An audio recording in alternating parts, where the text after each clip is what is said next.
रामचंद्र भगवान की अगस्त ऋषि से भगवान एक ही बात कही, महाराज आप तो जानते हो मैं वन में क्यों आया, राक्षसों के वध के लिए। निश्चर निकर सकल मुनि खाए, और ऐसे राक्षस समूह को मैंने नष्ट करने की प्रतिज्ञा की है। निश्चर हीन करो मही, महाराज आप कृपा करके हमें ऐसा ज्ञान दें। अब सो मंत्र देहूं प्रभु मोही, जेहि प्रकार मारो मुनि द्रोही। हमें ऐसा मंत्र दें जिस प्रकार से मैं राक्षसों का वध कर सकूं। राम जी अगस्त जी से मंत्र पूछते हैं, क्यों? क्योंकि दंडकारण्य में दो राक्षस रहते थे, दोनों सगे भाई, एक का नाम आतापी दूसरे का नाम बातापी। ये इतने प्रबल राक्षस थे महाराज, महात्माओं को मारने का इनका विचित्र ढंग था। आतापी किसी संत के पास जाता, कहता महाराज कृपा करके आज कुटिया में पधारना, भोजन वहीं लेना, कुटिया पवित्र होगी। महात्मा चले जाते। बातापी जो था ये मायावी था, ये क्या करता, अपने आप को विविध व्यंजनों के रूप में प्रस्तुत कर देता। संत व्यंजन समझ करके उसे ग्रहण कर लेते। अब संत आतापी से कहते भैया तुम भी भोजन करो। आतापी ने कहा महाराज भैया को बुला लूं? बोले बुला लो।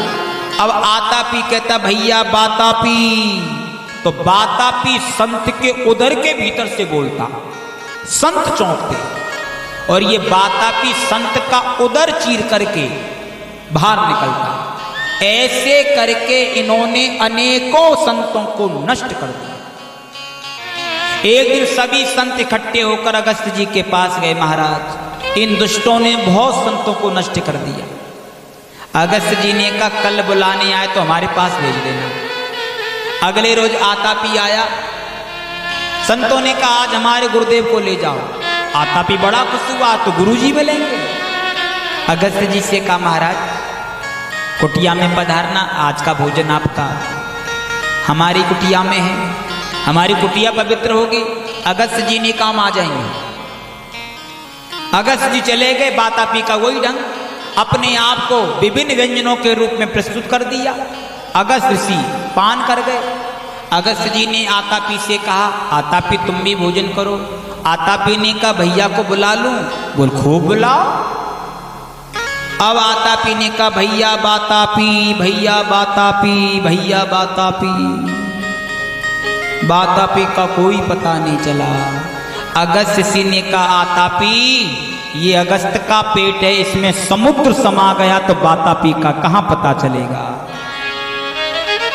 ये कथा सुनने में तो बहुत सुंदर लगी होगी, पर इसका आध्यात्मिक रहस्य क्या है? आध्यात्मिक अर्थ ये है, ये दो राक्षस हैं। आप ऐसे समझो ये दो विकार हैं, एक भीतर रहता है एक बाहर, और बाहर से ही एक भीतर चला जाता है। कैसे? आप ऐसे सोचो जैसे शत्रु बाहर रहता है तो शत्रु को देखकर क्रोध भीतर रहता है, विषय बाहर, वासना भीतर, मित्र बाहर, राग भीतर, परिवार बाहर, मोह भीतर, धन बाहर, लोभ भीतर। ये दो ही राक्षस हैं। अगर बाहर वाला भीतर वाले को जगाते भैया आओ, तो ये जो विकार हैं ये उत्पन्न होते हैं, भीतर से आवाज देते आ जाऊं, और ये जब निकलते हैं तो संत का उदर चीरते हुए अर्थात संतत्व नष्ट करते हुए निकलते हैं।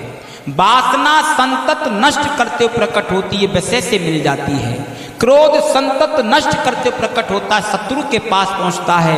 राग मित्र के पास पहुंचता है, मोह परिवार के पास पहुंचता है, संतत्व नष्ट करते हुए। ये दो ही विकार है, लेकिन कितना अद्भुत संकेत है। अगर कोई भीतर वाले को पचा ले तो बाहर वाला राक्षस उसका कुछ नहीं बिगाड़ सकता। अगर कोई क्रोध को हजम कर ले तो शत्रु क्या बिगाड़ेगा? लोभ को हजम कर ले तो धन क्या बिगाड़ेगा? मोह को हजम कर ले तो परिवार क्या बिगाड़ेगा? ये दो ही विकार हैं, एक भीतर एक बाहर। अगस्त जी ने एक ही बार में दोनों को नष्ट कर दिया। बातापी को भीतर और आतापी भाई के बरह में मर गया। राम जी ने अगस्त जी से सलाह ली, हम राक्षसों को कैसे मारें, आप बताओ। हम वहीं जाकर रहें। अगस्त्य जी ने कहा, हे प्रभु परम मनोहर ठाऊं, हे प्रभु परम मनोहर ठाऊं, हे प्रभु परम मनोहर ठाऊं, हे प्रभु परम मनोहर ठाऊं। पावन पंच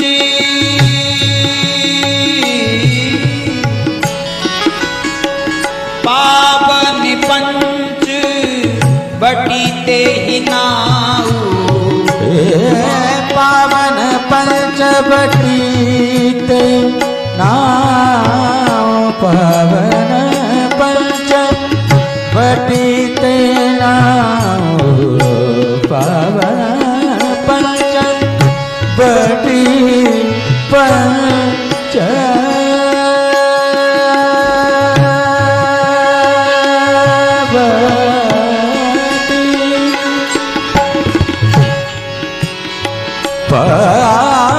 पावन पंचवटी,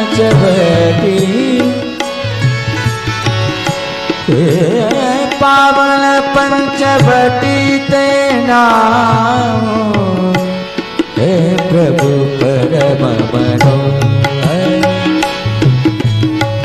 हे प्रभु परम मनोहर ठाऊं, हे प्रभु परम मनोहर ठाऊं, हे प्रभु परम मनोहर, परम मनोहर, परम मनोहर।